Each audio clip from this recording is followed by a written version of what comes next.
It is mid-June, the water is starting to warm up, and the fish have pushed off of those early summertime, shallow water bites, and they're moving out to some of this mid-lake structure, and we are taking advantage of that. I am a live bait guy, so we have transitioned from minnows to leeches and crawlers, and today we are fishing with leeches. So all we're doing is rigging up an 1/8 or a 1/4 ounce jig with a leech, and we are working. Currently we are sitting on a rock pile, kind of mid-lake, tops out around 9-10 feet, and I've just got the Moon Eye jig, you can see right there, tipped with that juicy leech, just working that nice and slow off the bottom. And these fish are, that water's up at about 70 degrees, and they are coming out and they are hammering those leeches. So summertime, live bait, leeches is where it's at. Go, just working that leech, jigging a leech. There we have it.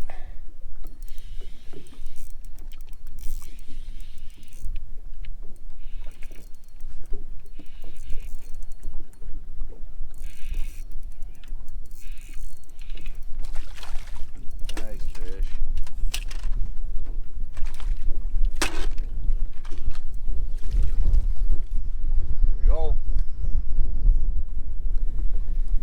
The nice thing about the leeches is they're super hardy, and they are really easy to have in the boat. They're clean.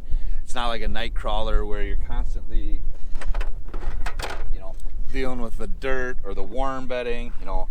The only real consideration you need to make for leeches is keeping them cool enough. Today it's about 80 degrees out, and so you got to be cognizant that, there you go, nice 18.5, 19-inch walleye, But like I was saying, you got to be cognizant that you're not leaving those leeches out in the sun and overheating. Once that water in whatever you're containing them gets in too warm, that triggers them to, it triggers their reproductive cycle. So you want to keep that leech water cold. One of the things that we do to make that happen is my leech tote. I use a small igloo cooler, and then a day or two before I'm going to go fishing, I throw a water bottle in the freezer, and I just freeze that solid, and then I throw that in my cooler, and then you can see there I've got my leeches all ready to go in that cooler. Now that's going to stay cold no matter how hot it gets. I just got to remember that when I grab my next leech, I got to flip that cover shut so that that sun doesn't bake those leeches, cook them, get them too hot, and then they all die on me. I can fish all day long in the summer heat, and my leeches are good in my cooler here.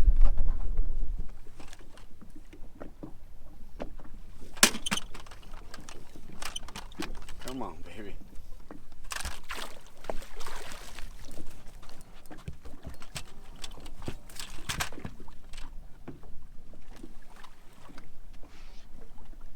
Yeah, so got this one on a chartreuse short shank Northland hook on a leech. So there's several different breeds of leeches, and when you get leeches, they come in packs of a dozen or a pound or a half pound or something like that. We bought a pound of leeches today because we're going to be fishing for a couple days, and inevitably you're going to have a few leeches in there that look a little different or are a different breed that just sneak in. They get caught. Well, the leech trappers or the breeders or whoever they come from are getting them. And I'm not sure what breed of leech this is, but you can tell it's different. It's got a real dark back with dots down the middle. Let's see if I can get a better look here. It's a real dark back, and it's got dots down the back, and then on the other side it's like a maroon, almost orange color, and it's real. The leeches that we fish with most of the time are real flat.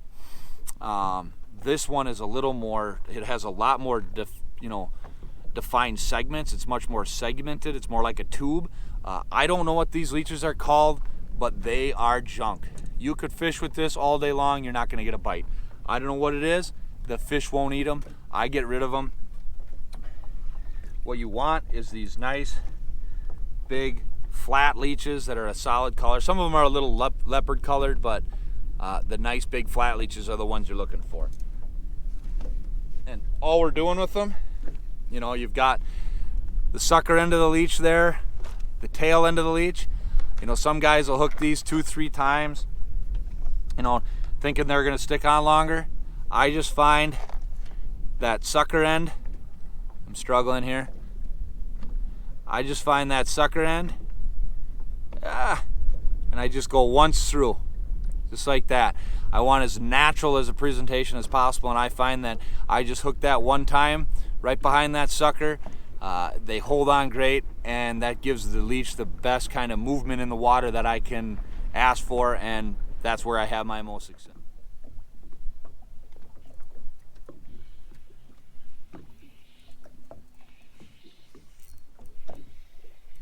Not a giant, but another jigging a leech fish.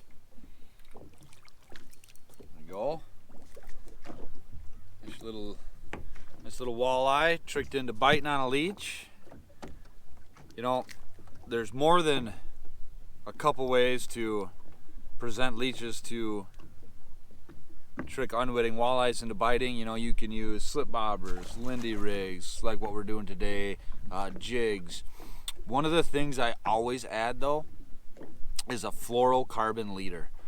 Today I'm running 10-pound braid to 10-pound fluoro. I've got about 4 feet of leader in front of my jig. One of the things that does is just makes that last few feet of line, you know, fairly invisible to the fish.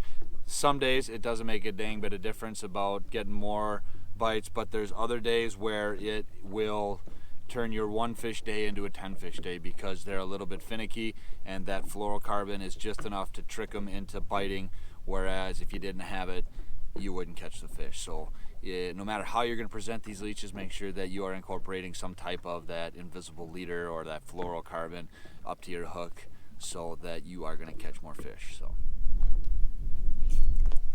Yeah, buddy. I don't know if that's a walleye.